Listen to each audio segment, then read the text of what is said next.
Assalamualaikum warahmatullahi wabarakatuh.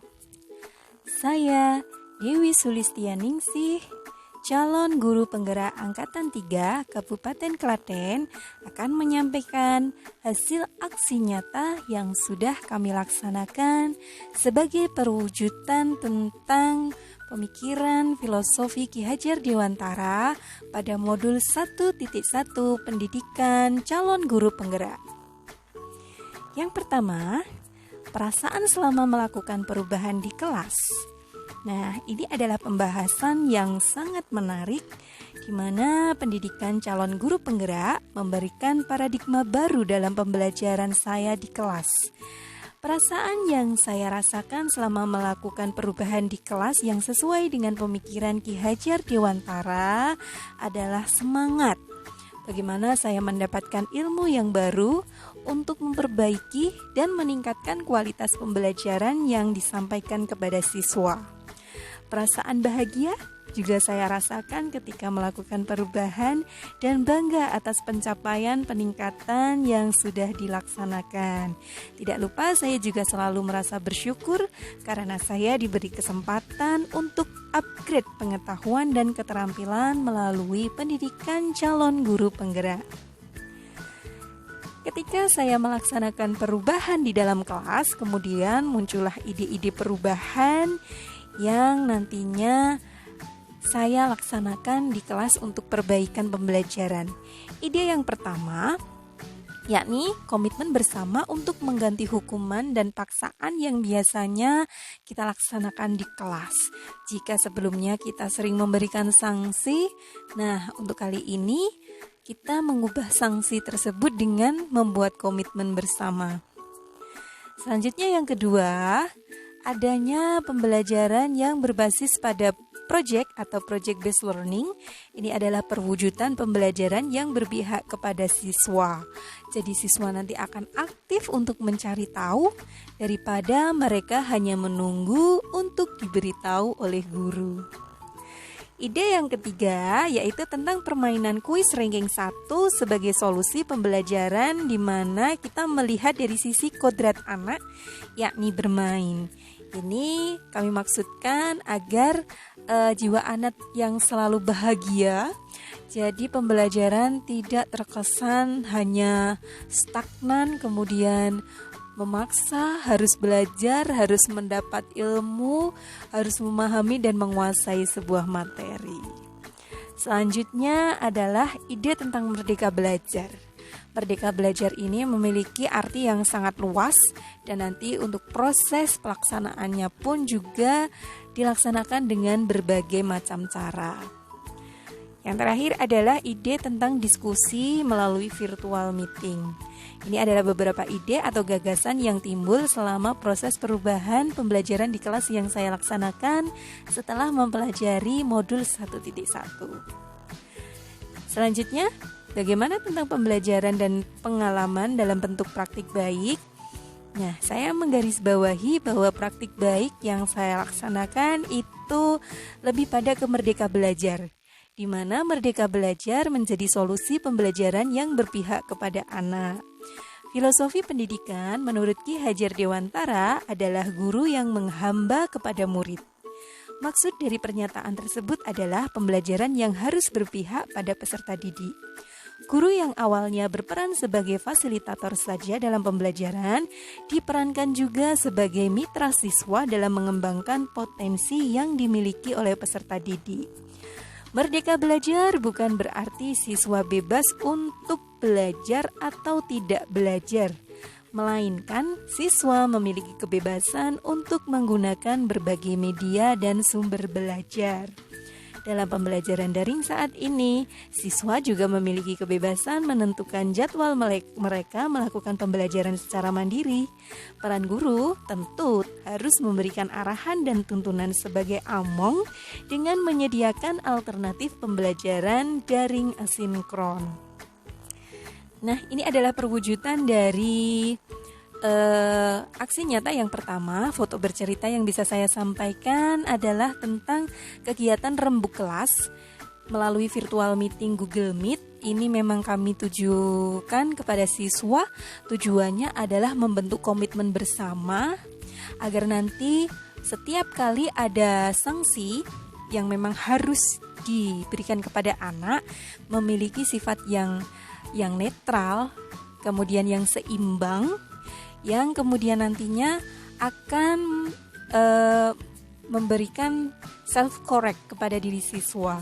Oh, ternyata saya seperti ini salah ya, yang benar seharusnya seperti ini. Itu yang kami harapkan, bukan menghukum siswa yang tidak adil, pada akhirnya siswa merasa dirugikan atau merasa dikalahkan. Ini yang ingin saya hindari. Selanjutnya, ini adalah project based learning, beberapa foto dokumentasi yang sempat anak-anak kirimkan ke kami.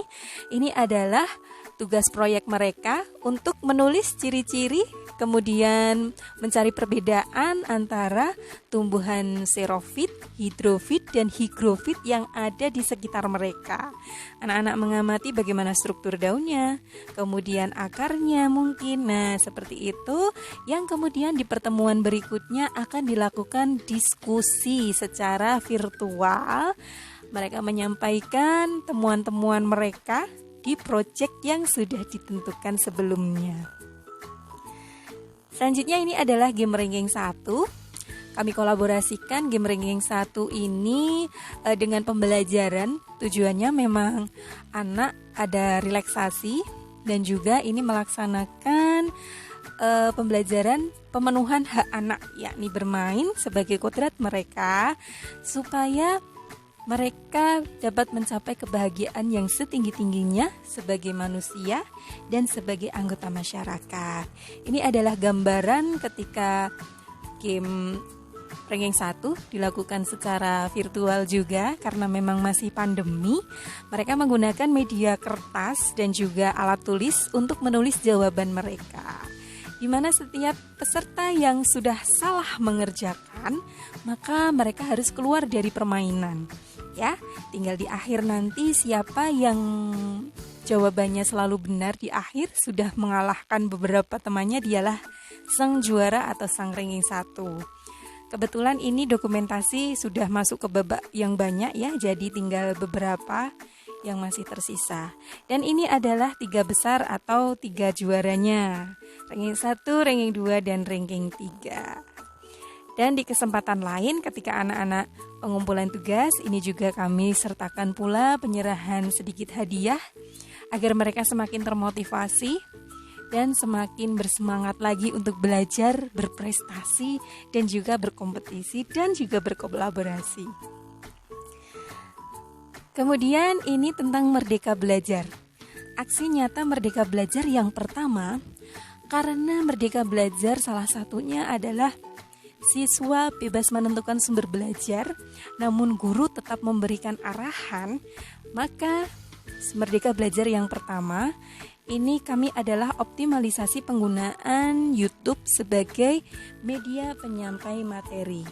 Nah, ini adalah gambaran ketika proses saya membuat video tentang penjumlahan bilangan bulat yang nantinya akan kami upload di akun YouTube saya pribadi.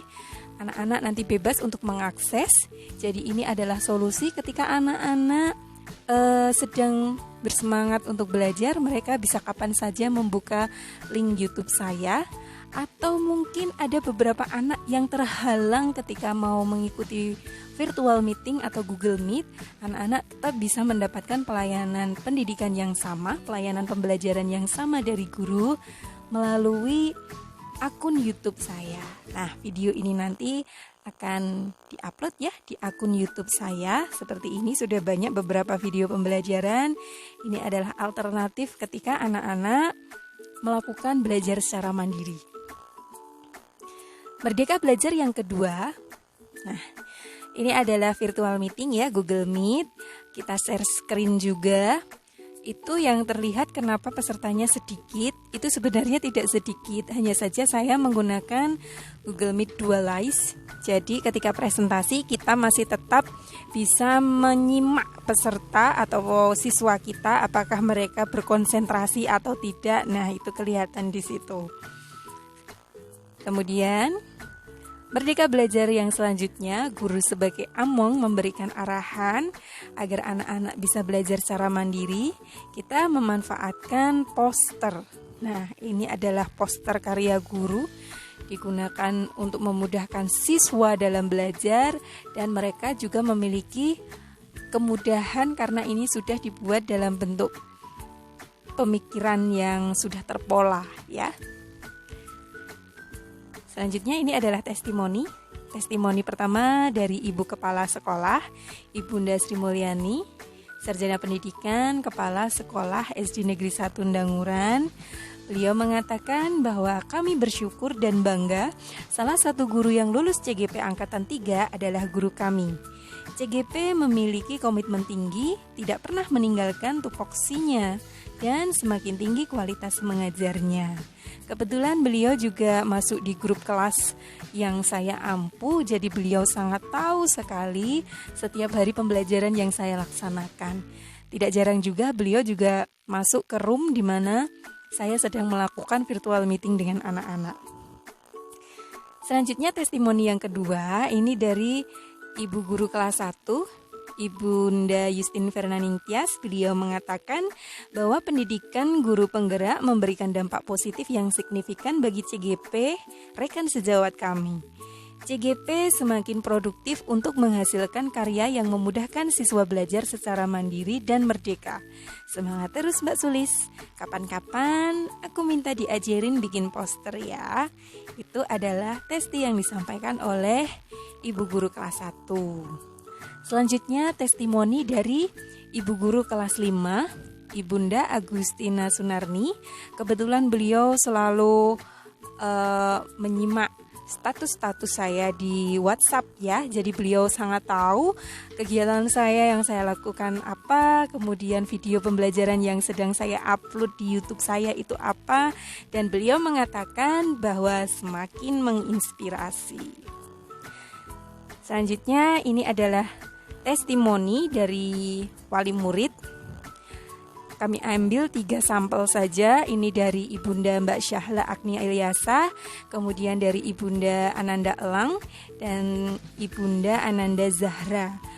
Secara umum testimoni mereka mengatakan bahwa pembelajaran yang disajikan itu seru dan menyenangkan, lebih semangat. Hal yang menarik bagi mereka adalah lebih bisa memahami pembelajaran. Yang paling menarik adalah sesi tanya jawab yang menyenangkan.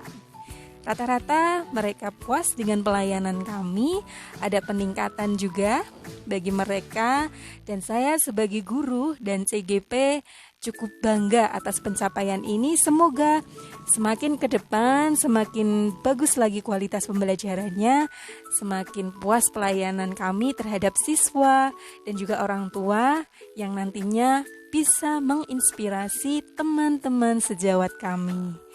Demikianlah aksi nyata yang sudah saya lakukan sebagai aplikasi dari pemikiran Ki Hajar Dewantara pada modul 1.1 Pendidikan Guru Penggerak. Terima kasih dan wassalamualaikum warahmatullahi wabarakatuh.